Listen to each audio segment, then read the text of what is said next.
Assalamualaikum warahmatullahi wabarakatuh.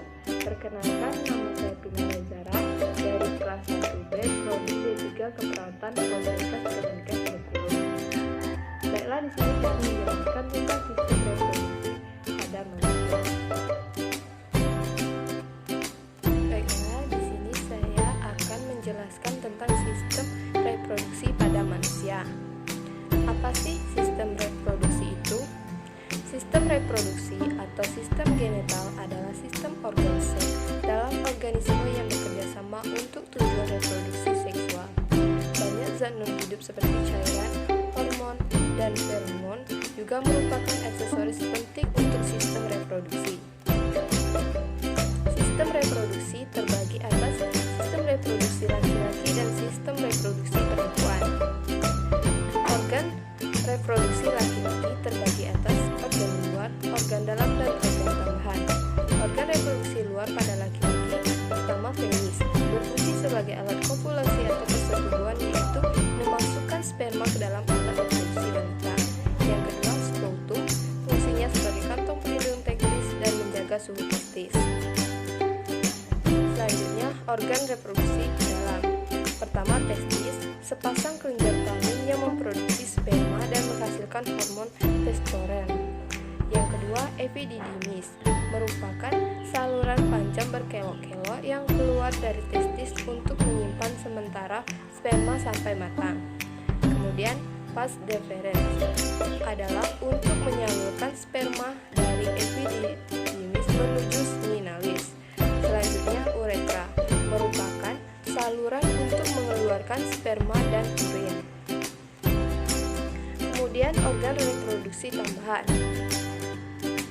Pertama, kantong sperma atau vesicula seminalis adalah tempat menampung sperma sebelum dikeluarkan. Pada dindingnya terdapat cairan yang mengandung fruktosa, asam akrobat, dan asam amino untuk makanan dan pelindung sperma. Organ tambahan lainnya adalah kelenjar prostat, adalah menghasilkan cairan basah berwarna putih susu untuk kehidupan sperma.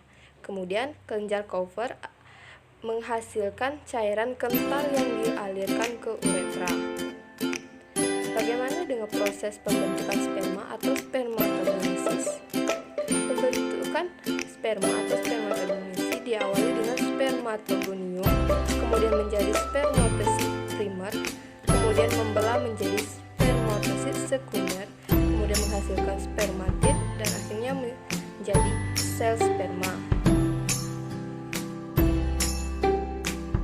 Selanjutnya, organ reproduksi perempuan. Organ reproduksi perempuan terdiri dari organ luar dan organ dalam. Organ reproduksi luar wanita terdiri dari vulva yang terdiri dari bibir besar atau labium mayora dan bibir kecil atau labium minora, klitoris atau yang kecil, ovium, lubang kencing, uretra, dan himen adalah selaput yang mengelilingi lubang vagina. Selanjutnya, organ reproduksi dalam wanita.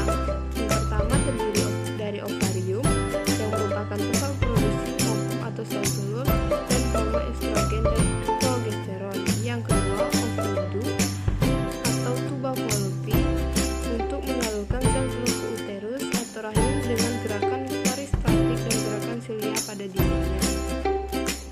Selanjutnya, infundibulum tuba merupakan ujung ovidu yang berfungsi untuk menangkap ovum dan ovarium. Yang keempat, uterus yang merupakan tempat berkembangnya embrio. Selama kehamilan, volume uterus dapat mengembang hingga 500 kali. Yang kelima, vagina sebagai alat kopulasi wanita dan sebagai jalan keluar bayi pada proses kelahiran. Selanjutnya, bagaimana proses pembentukan sel telur atau organosis?